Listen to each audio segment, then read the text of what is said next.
Welcome to CSR centre. CSR online training Kannada ಚಾನೆಲ್ಗೆ ನಿಮ್ಮೆಲ್ಲರಿಗೂ ಸ್ವಾಗತ. ನೀವು ಇನ್ನೂ ನಮ್ಮ ಚಾನೆಲ್ ಅನ್ನು ಸಬ್ಸ್ಕ್ರೈಬ್ ಮಾಡಿಲ್ಲ ಅಂದ್ರೆ ಪ್ಲೀಸ್ ಸಬ್ಸ್ಕ್ರೈಬ್ ಮಾಡಿ ಮತ್ತು ಬೆಲ್ ಐಕನ್ ಅನ್ನು ಕ್ಲಿಕ್ ಮಾಡಿ. ನಮ್ಮ ಚಾನೆಲ್ ಅಲ್ಲಿ ಬರುವಂತಹ ಎಲ್ಲಾ ಹೊಸ ವಿಡಿಯೋಗಳನ್ನ ನೀವು ನೋಡೋದಕ್ಕೋಸ್ಕರ. ನಮ್ಮ ಚಾನೆಲ್ ಅಲ್ಲಿ ಬರುವಂತಹ ವಿಡಿಯೋಗಳು ನಿಮ್ಗೆ ಇಷ್ಟ ಆದಲ್ಲಿ ಪ್ಲೀಸ್ ಲೈಕ್ ಮಾಡಿ, ಶೇರ್ ಮಾಡಿ ಮತ್ತು ಕಮೆಂಟ್ ಮಾಡಿ ಅಂತ ಹೇಳ್ತಾ ಮತ್ತೊಮ್ಮೆ ನಿಮ್ಮೆಲ್ಲರಿಗೂ ಸಿಎಸ್ಆರ್ ಆನ್ಲೈನ್ ಟ್ರೈನಿಂಗ್ ಕನ್ನಡ ಚಾನೆಲ್ಗೆ ಸ್ವಾಗತ.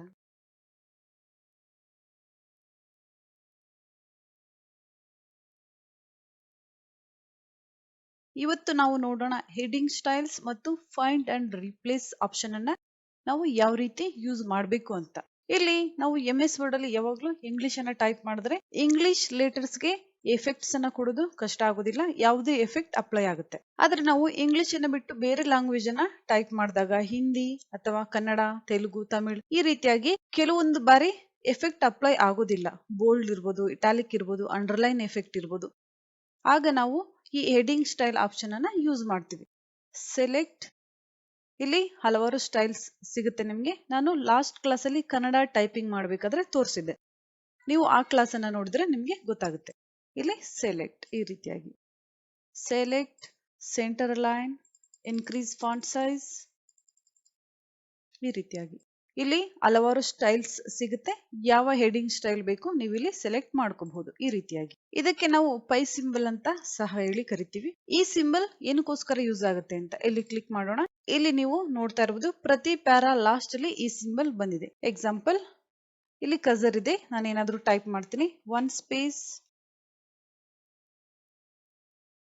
India space.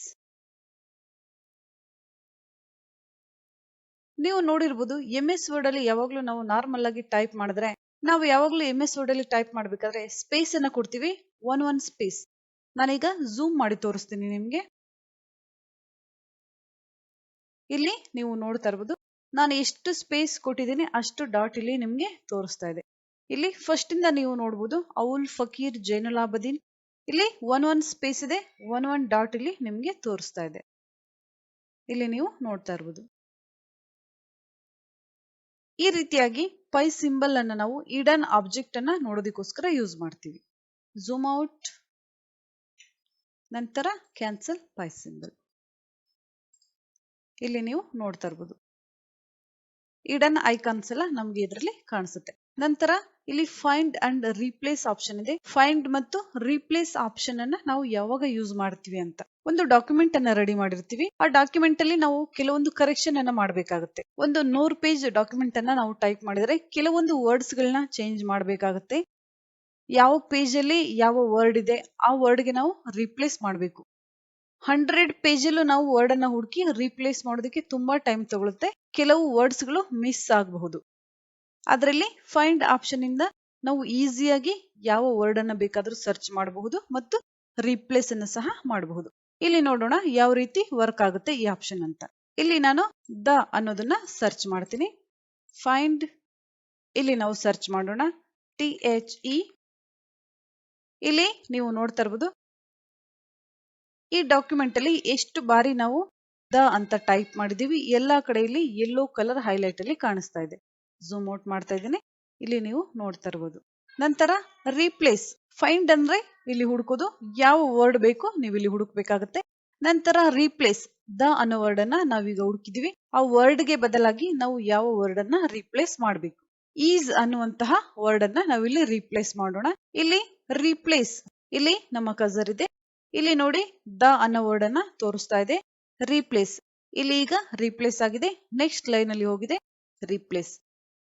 ಇಲ್ಲಿ ಒಂದೊಂದಾಗಿ ವರ್ಡ್ ಗಳನ್ನ ನೀವು ರೀಪ್ಲೇಸ್ ಮಾಡಬಹುದು ಅಥವಾ replace all document, replace all done. We made 13 replacement. ಎಲ್ಲೆಲ್ಲಿ ದ ಅಂತ ಇತ್ತು ಎಲ್ಲಾ ಕಡೆ ಈಸ್ ಆಗಿ ರೀಪ್ಲೇಸ್ ಆಗಿದೆ, ನೀವಿಲ್ಲಿ ನೋಡ್ತಾ ಇರಬಹುದು. ಕ್ಲೋಸ್, ಈ ರೀತಿಯಾಗಿ ನಾವು ಫೈಂಡ್ ಮತ್ತೆ ರೀಪ್ಲೇಸ್ ಆಪ್ಷನ್ ಅನ್ನ ಯೂಸ್ ಮಾಡಬಹುದು. ನಂತರ ಇದನ್ನ ಕ್ಲೋಸ್ ಮಾಡ್ತಾ ಇದ್ದೀನಿ. ಝೂಮ್ ಮಾಡಿದ್ದೀನಿ ಪೇಜ್ ಅನ್ನ. ನಂತರ ಇಲ್ಲಿ ಆಪ್ಷನ್ ಇದೆ select, select all. Select all ಅಂದ್ರೆ ನಮ್ಮ ಡಾಕ್ಯುಮೆಂಟ್ ಎಲ್ಲ ಸೆಲೆಕ್ಟ್ ಆಗುತ್ತೆ. ಇಲ್ಲಿ shortcut key Ctrl+A for select all. ನಾವು ಸೆಲೆಕ್ಟ್ ಆಲ್ ಅಥವಾ Ctrl+A ಮಾಡಿದ್ರೆ ಎಲ್ಲಾ ಡಾಕ್ಯುಮೆಂಟ್ ಸೆಲೆಕ್ಟ್ ಆಗುತ್ತೆ. ನಿಮಗೆ ಒಂದು ಲೈನ್ ಅಥವಾ ಒಂದು ಪ್ಯಾರಾ ಒಂದು ವರ್ಡ್ ಬೇಕಂದ್ರೆ ನೀವು ಮೌಸ್ ಇಂದ ಈ ರೀತಿಯಾಗಿ ಸೆಲೆಕ್ಟ್ ಮಾಡಬೇಕಾಗುತ್ತೆ. ನೆಕ್ಸ್ಟ್ ನೋಡೋಣ ಇನ್ಸರ್ಟ್ ಮೆನು. ಇನ್ಸರ್ಟ್ ಮೆನು ಅಲ್ಲಿ ಮೊದಲಿಗೆ ಇಲ್ಲಿ ಕವರ್ ಪೇಜ್ ಇಲ್ಲಿ ಕ್ಲಿಕ್ ಮಾಡೋಣ. ನಾವು ಕೆಲವೊಂದು ಡಾಕ್ಯುಮೆಂಟ್ ಅನ್ನ ರೆಡಿ ಮಾಡಬೇಕಾದ್ರೆ ಫಸ್ಟ್ ಪೇಜ್ ನಾವು ಡಿಸೈನ್ ಮಾಡಬೇಕು, ಫಸ್ಟ್ ಪೇಜ್ ಡೆಕೋರೇಟಿವ್ ಆಗಿ ಇರಬೇಕು ಅಂದ್ರೆ ಇಲ್ಲಿ ಕೆಲವು ಕವರ್ ಪೇಜ್ ಫಾರ್ಮ್ಯಾಟ್ಸ್ ಸಿಗುತ್ತೆ. ನಿಮಗೆ ಯಾವ ಪೇಜ್ ಬೇಕು ನೀವು ಇಲ್ಲಿ ಇನ್ಸರ್ಟ್ ಮಾಡ್ಕೋಬಹುದು. ಈ ರೀತಿಯಾಗಿ ಇಲ್ಲಿ ಡಾಕ್ಯುಮೆಂಟ್ ಟೈಟಲ್, ಡಾಕ್ಯುಮೆಂಟ್ ಸಬ್ ಟೈಟಲ್, ಡಾಕ್ಯುಮೆಂಟ್ ಇಂಟ್ರೊಡಕ್ಷನ್ ನೀವಿಲ್ಲಿ ಬರೀಬಹುದು. ಈ ರೀತಿಯಾಗಿ ನೀವು ಡಾಕ್ಯುಮೆಂಟ್ ಫಸ್ಟ್ ಪೇಜ್ ಅನ್ನ ಡಿಸೈನ್ ಮಾಡಬಹುದು. ನಂತರ ಕವರ್ ಪೇಜ್, ಇಲ್ಲಿ ಹಲವಾರು ಡಿಸೈನ್ ಸಿಗುತ್ತೆ. ನಿಮಗೆ ಯಾವ ಡಿಸೈನ್ ಬೇಕೋ ನೀವು ಇಲ್ಲಿ ತಗೋಬಹುದು. ಸೆಲೆಕ್ಟ್, ಇಲ್ಲಿ ನೀವು ನೋಡ್ತಾ ಇರಬಹುದು. ಈ ಡಿಸೈನ್ ಗಳನ್ನ ನೀವು ಬೇರೆ ಸೈಡ್ಗೆ ಮೂವ್ ಸಹ ಮಾಡಬಹುದು. ಈ ರೀತಿಯಾಗಿ ಮೂವ್ ಮಾಡಬಹುದು ಪಿಕ್ಚರ್ ಗಳನ್ನ. ಈ ರೀತಿಯಾಗಿ ಝೂಮ್ ಔಟ್ ಮಾಡ್ತಾ ಇದ್ದೀನಿ. Right click, group, ungroup. ಈ ರೀತಿಯಾಗಿ ನಾವು ಅನ್ಗ್ರೂಪ್ ಅನ್ನ ಸಹ ಮಾಡಬಹುದು ಯಾವುದೇ ಪಿಕ್ಚರ್ ಅನ್ನ. ನಿಮಗೆ ಯಾವ ರೀತಿ ಬೇಕು ಆ ರೀತಿ ನೀವು ಇಲ್ಲಿ ಡಿಸೈನ್ ಮಾಡ್ಕೋಬಹುದು.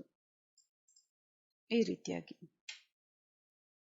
ನಂತರ ಕವರ್ ಪೇಜ್, ಇನ್ಸರ್ಟ್, ಇಲ್ಲಿ ನೀವು ನೋಡ್ತಾ ಇರಬಹುದು. ಈ ರೀತಿಯಾಗಿ ನಿಮ್ಮ ಡಾಕ್ಯುಮೆಂಟ್ಗೆ ಕವರ್ ಪೇಜ್ ಬೇಕಂದ್ರೆ ಇಲ್ಲಿ ಯಾವುದಾದ್ರೂ ಫಾರ್ಮೆಟ್ ಅನ್ನ ಇನ್ಸರ್ಟ್ ಮಾಡಿ ನಾವು ಡಿಸೈನ್ ಮಾಡಬಹುದು. ನಂತರ ಬ್ಲಾಂಕ್ ಪೇಜ್. ಬ್ಲಾಂಕ್ ಪೇಜ್ ಅಂದ್ರೆ ಇನ್ನೊಂದು ಎಕ್ಸ್ಟ್ರಾ ಪೇಜ್ ಇಲ್ಲಿ ಇನ್ಸರ್ಟ್ ಆಗುತ್ತೆ. ಪೇಜ್ ಬ್ರೇಕ್, ಒಂದು ಹೊಸ ಪೇಜ್ ಇನ್ಸರ್ಟ್ ಆಗುತ್ತೆ. ಪೇಜ್ 5 ಆಫ್ 5, 5 ಪೇಜ್ ಗಳನ್ನ ನಾವೀಗ ಇನ್ಸರ್ಟ್ ಮಾಡಿದೀವಿ. ನಾವೀಗ 5ನೇ ಪೇಜ್ ಅಲ್ಲಿ ವರ್ಕ್ ಮಾಡ್ತಾ ಇದ್ದೀವಿ. ಫಸ್ಟ್ ಪೇಜ್ ಹೋಗೋಣ. ವರ್ಟಿಕಲ್ ಸ್ಕ್ರೋಲ್ ಬಾರ್, ಇಲ್ಲಿ ಕ್ಲಿಕ್ ಮಾಡ್ತಾ ಇದ್ದೀನಿ. ಈಗ ನೀವು ನೋಡ್ತಾ ಇರಬಹುದು ಪೇಜ್ 1 ಆಫ್ 5 ಅಂದ್ರೆ 5 ಪೇಜ್ ಗಳಿದೆ. ನಾವೀಗ ಫಸ್ಟ್ ಪೇಜ್ ಅಲ್ಲಿ ವರ್ಕ್ ಮಾಡ್ತಾ ಇದೀವಿ. ನೆಕ್ಸ್ಟ್ ಆಪ್ಷನ್ ಬರುತ್ತೆ ಇಲ್ಲಿ ಟೇಬಲ್. ಇಲ್ಲಿ ನಮಗೆ ಎಷ್ಟು ಕಾಲಮ್ ಬೇಕು ಅಥವಾ ಎಷ್ಟು ರೋ ಬೇಕು ನಾವು ಇಲ್ಲಿ ಇನ್ಸರ್ಟ್ ಮಾಡ್ಕೋಬಹುದು. ನಂತರ ನಾವು ರೋ ಹೈಟ್ ಮತ್ತೆ ರೋ ವಿಡ್ತ್ ಅನ್ನ ಚೇಂಜ್ ಮಾಡ್ಕೋಬಹುದು. ಈ ರೀತಿಯಾಗಿ ನಾವು ರೋ ಹೈಟ್ ಮತ್ತೆ ರೋ ವಿಡ್ತ್ ಅನ್ನ ಮೌಸ್ ಇಂದ ಚೇಂಜ್ ಮಾಡ್ಕೋಬಹುದು. ನಂತರ control Z, insert menu, tables, insert table. ನಾವಿಲ್ಲಿ ಯಾವಾಗ್ಲೂ ಇನ್ಸರ್ಟ್ ಟೇಬಲ್ ಆಪ್ಷನ್ ಅನ್ನ ಹೆಚ್ಚಿಗೆ ಯೂಸ್ ಮಾಡ್ತೀವಿ. ಯಾಕಂದ್ರೆ ನಮಗೆ ಎಷ್ಟು ಕಾಲಮ್ ಬೇಕು ಮತ್ತೆ ಎಷ್ಟು ರೋ ಬೇಕು ಇಲ್ಲಿ ನಾವು ಇನ್ಸರ್ಟ್ ಮಾಡ್ಕೋಬಹುದು. ಇಲ್ಲಿ ನಾವು ಟೇಬಲ್ಸ್ ಆಪ್ಷನ್ ಅನ್ನ ಹೆಚ್ಚಿಗೆ ಯೂಸ್ ಮಾಡೋದು MS Excel ಅಲ್ಲಿ. ಯಾಕಂದ್ರೆ MS Excel ಅಲ್ಲಿ ಕ್ಯಾಲ್ಕುಲೇಷನ್ ಮಾಡೋದು ತುಂಬಾ ಸುಲಭ ಫಾರ್ಮುಲಾ ಸಹಾಯದಿಂದ. ಅದಕ್ಕೋಸ್ಕರ ನಾವಿಲ್ಲಿ ಟೇಬಲ್ಸ್ ಅನ್ನ ಹೆಚ್ಚಿಗೆ MS Excel ಅಲ್ಲಿ ಯೂಸ್ ಮಾಡ್ತೀವಿ. ನೀವು MS Word ಅಲ್ಲೂ ಸಹ ಮಾಡಬಹುದು. ಇಲ್ಲಿ ನಾವೀಗ ಒಂದು ರಿಸಲ್ಟ್ ಶೀಟ್ ಮಾಡಿ ನೋಡೋಣ ಯಾವ ರೀತಿ ಬರುತ್ತೆ ಅಂತ. 10 ಕಾಲಮ್ ಇನ್ಸರ್ಟ್ ಮಾಡ್ತಾ ಇದ್ದೀನಿ. ನಂತರ ಇಲ್ಲಿ 50 ರೋ. ಇಲ್ಲಿ ಫಿಕ್ಸ್ಡ್ ಕಾಲಮ್ ವಿಡ್ತ್ ಅಥವಾ auto fit to content, auto fit to window. ಇಲ್ಲಿ ಯಾವ್ದನ್ನಾದ್ರೂ ತಗೋಬಹುದು. ಕಾಲಮ್ ವಿಡ್ತ್ ಎಷ್ಟಿರಬೇಕು, ರೋ ಹೈಟ್ ಎಷ್ಟಿರಬೇಕು ನಾವು ಚೇಂಜ್ ಮಾಡ್ಕೋಬಹುದು. ಅದಕ್ಕೋಸ್ಕರ ಫಿಕ್ಸ್ಡ್ ಕಾಲಮ್ ವಿಡ್ತ್ ಓಕೆ. ಇಲ್ಲಿ 10 ಕಾಲಮ್ಸ್ ಮತ್ತೆ 50 ರೋ ಇನ್ಸರ್ಟ್ ಆಗಿದೆ. ಈಗ ನಾವು ಇಲ್ಲಿ ಟೈಪ್ ಮಾಡಬೇಕು. ಇಲ್ಲಿ ರೋ ಹೈಟ್ ತುಂಬಾ ಚಿಕ್ಕದಾಗಿದೆ. ನಾನೀಗ ಎಲ್ಲಾ ರೋ ಹೈಟ್ ಗಳನ್ನ ಒಟ್ಟಿಗೆ ದೊಡ್ಡದು ಮಾಡಬೇಕು. Control A for select all. Home menu ಅಲ್ಲಿ ಫಾಂಟ್ ಅನ್ನ ತಗೊಳ್ತಾ ಇದ್ದೀನಿ. Times new Roman. Font size 20, 24. ಇಲ್ಲಿ ನೀವು ನೋಡ್ತಾ ಇರಬಹುದು ರೋ ಹೈಟ್ ಇಲ್ಲಿ ಇನ್ಕ್ರೀಸ್ ಆಗಿದೆ. ನೀವು ಇಲ್ಲಿ ನೋಡ್ತಾ ಇರಬಹುದು. ನಂತರ ಈಗ ಇಲ್ಲಿ ಟೈಪ್ ಮಾಡೋಣ. ಈ ರೀತಿಯಾಗಿ ನಾವು ಒಂದು ರಿಸಲ್ಟ್ ಶೀಟ್ ಅನ್ನ ರೆಡಿ ಮಾಡ್ತೀವಿ. ನಮಗೆ ಎಷ್ಟು ಕಾಲಮ್ ಬೇಕು, ಯಾವ ಟಾಪಿಕ್ ಗಳು ಬೇಕು ನೀವು ಇಲ್ಲಿ ಸೆಲೆಕ್ಟ್ ಮಾಡ್ಕೋಬಹುದು. ನಂತರ control A for select all, centre align. ನಂತರ ಇಲ್ಲಿ ಟೈಪ್ ಮಾಡೋಣ. ನಾನಿಲ್ಲಿ ಲೆಟರ್ಸ್ ಅನ್ನ ಯೂಸ್ ಮಾಡ್ತಾ ಇದ್ದೀನಿ. ನೀವು ನೇಮ್ ಗಳನ್ನ ಯೂಸ್ ಮಾಡಬಹುದು. ಈ ರೀತಿಯಾಗಿ ನಂತರ ಮಾರ್ಕ್ಸ್ ಅನ್ನ ಇಲ್ಲಿ ಬರಿಬೇಕು. ಇಲ್ಲಿ ನೀವು ನೋಡ್ತಾ ಇರಬಹುದು ನಾನು ಒಂದು ಟೇಬಲ್ ಅನ್ನ ರೆಡಿ ಮಾಡಿದ್ದೀನಿ. ಇಲ್ಲಿ ಎಕ್ಸ್ಟ್ರಾ ಕಾಲಮ್ಸ್ ಇದೆ. ಇದನ್ನೆಲ್ಲ ನಾನೀಗ ಡಿಲೀಟ್ ಮಾಡಬೇಕು. ಇಲ್ಲಿ ನಾವು ಯಾವುದೇ ಟೇಬಲ್ ಅನ್ನ ಇನ್ಸರ್ಟ್ ಮಾಡಿದಾಗ ಡಿಸೈನ್ ಮೆನು ಓಪನ್ ಆಗುತ್ತೆ. ಇಲ್ಲಿ ನೀವು ನೋಡ್ತಾ ಇರಬಹುದು. ನಂತರ ಲೇಔಟ್ ಮೆನು, ಇಲ್ಲಿ ಎರೇಸರ್ ಅಥವಾ ಡಿಲೀಟ್. ಎರೇಸರ್ ಅನ್ನ ತಗೊಳ್ಳೋಣ. ಇಲ್ಲಿ ಯಾವ ಲೈನ್ ಅಥವಾ ಯಾವ ಕಾಲಮ್ ನಿಮ್ಗೆ ಬೇಡ ಜಸ್ಟ್ ಇಲ್ಲಿ ಕ್ಲಿಕ್ ಮಾಡಿದ್ರೆ ಡಿಲೀಟ್ ಆಗುತ್ತೆ. ಅಥವಾ ಸೆಲೆಕ್ಟ್ ಡಿಲೀಟ್. ಈ ರೀತಿಯಾಗಿ ನೀವು ಸೆಲೆಕ್ಟ್ ಮಾಡಿ ಡಿಲೀಟ್ ಮಾಡಬಹುದು. ನಾವಿಲ್ಲಿ 50 ರೋ ಇನ್ಸರ್ಟ್ ಮಾಡಿದ್ದು ಡಿಲೀಟ್ ಆಲ್. ಈಗ ನೀವು ನೋಡ್ತಾ ಇರಬಹುದು. ಇದೇ ರೀತಿಯಾಗಿ ನಿಮ್ಗೆ ಎಷ್ಟು ರೋ ಮತ್ತೆ ಎಷ್ಟು ಕಾಲಮ್ ಬೇಕು ಇನ್ಸರ್ಟ್ ಮಾಡ್ಕೋಬಹುದು, ನಂತರ ಡಿಲೀಟ್ ಸಹ ಮಾಡಬಹುದು.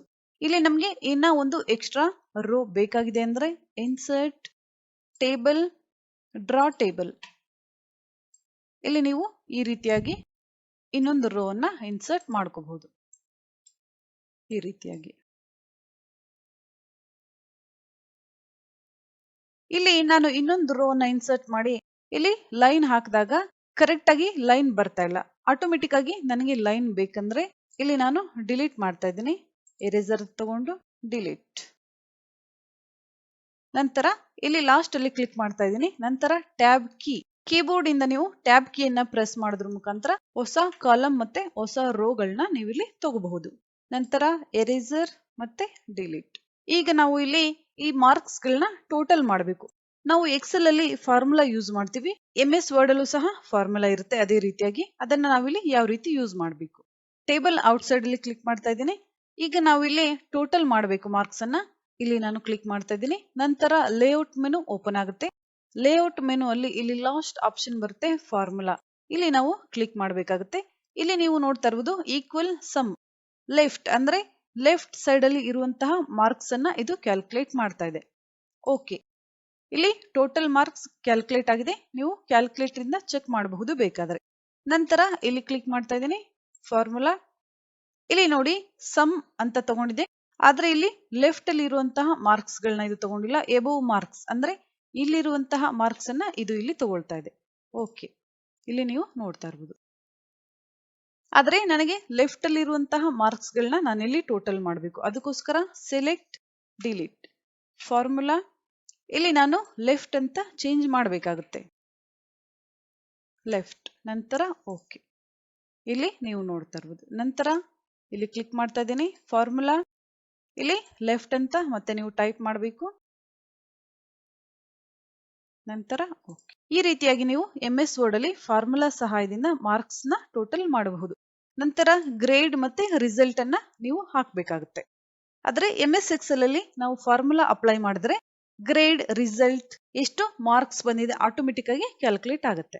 ಆ ಫಾರ್ಮುಲಾಸ್ ಗಳನ್ನೆಲ್ಲ ನಾನು ಎಕ್ಸೆಲ್ ಅಲ್ಲಿ ಹೇಳ್ತೀನಿ. ಇಲ್ಲಿ ನಮ್ಮ ಟೇಬಲ್ ರೆಡಿ ಆಗಿದೆ. ಇಲ್ಲಿ ನೀವು ನೋಡ್ತಾ ಇರಬಹುದು. ಇಲ್ಲಿ ನಿಮ್ಗೆ ಎಕ್ಸ್ಟ್ರಾ ಕಾಲಮ್ ಬೇಕು, ಸೀರಿಯಲ್ ನಂಬರ್ ಅಥವಾ ರೋಲ್ ನಂಬರ್ ಅಂತ ಇರುತ್ತೆ. ಆ ಕಾಲಮ್ ಗಳನ್ನ ನೀವಿಲ್ಲಿ ಎಕ್ಸ್ಟ್ರಾ ಆಡ್ ಮಾಡಬಹುದು. ಎಕ್ಸ್ಟ್ರಾ ರೋ ಗಳನ್ನ ಸಹ ನೀವಿಲ್ಲಿ ಆಡ್ ಮಾಡಬಹುದು. ನಂತರ ಒಂದು ಟೇಬಲ್ ರೆಡಿ ಆದ ನಂತರ ಆ ಟೇಬಲ್ ಗೆ ನಾವಿಲ್ಲಿ ಎಫೆಕ್ಟ್ ಅನ್ನ ಕೊಡಬೇಕು. ಇಲ್ಲಿ ನಾವು ಯಾವಾಗ್ಲೂ ಟೇಬಲ್ ಅನ್ನ ರೆಡಿ ಮಾಡಿದ್ರೆ ಇದೇ ಫಾರ್ಮೆಟ್ ಅಲ್ಲಿ ರೆಡಿ ಮಾಡ್ತೀವಿ. ನಂತರ ಪ್ರಿಂಟ್ ತಗೊಳ್ತೀವಿ. ಈ ಫಾರ್ಮೆಟ್ ಸ್ಟ್ಯಾಂಡರ್ಡ್ ಫಾರ್ಮೆಟ್ ಆಗಿರುತ್ತೆ. ನೀವು ಬೇಕಾದ್ರೆ ರಿಸಲ್ಟ್ ಅನ್ನ ಹೈಲೈಟ್ ಮಾಡೋದಕ್ಕೋಸ್ಕರ ಇಲ್ಲಿ Ctrl+B ಬೋಲ್ಡ್ ಆಪ್ಷನ್ ಅನ್ನ ಯೂಸ್ ಮಾಡಬಹುದು. ಯಾಕಂದ್ರೆ ನಾವು ಯಾವಾಗ್ಲೂ ಬ್ಲಾಕ್ ಅಂಡ್ ವೈಟ್ ಪ್ರಿಂಟ್ ತೆಗೆಯೋದ್ರಿಂದ ಕಲರ್ ಎಫೆಕ್ಟ್ ಅನ್ನ ಕೊಟ್ರೆ ಅದು ಕಾಣಿಸೋದಿಲ್ಲ. ಅದಕ್ಕೋಸ್ಕರ Ctrl+Z. ಇಲ್ಲಿ ನಾವು ಒಂದು ಟೇಬಲ್ ಅನ್ನ ರೆಡಿ ಮಾಡಿದೀವಿ. ಈ ಟೇಬಲ್ ಗೆ ನಾವು ಯಾವೆಲ್ಲ ಎಫೆಕ್ಟ್ ಅನ್ನ ಕೊಡಬಹುದು ಅಂತ ನೋಡೋಣ ನೆಕ್ಸ್ಟ್ ಕ್ಲಾಸ್ ಅಲ್ಲಿ.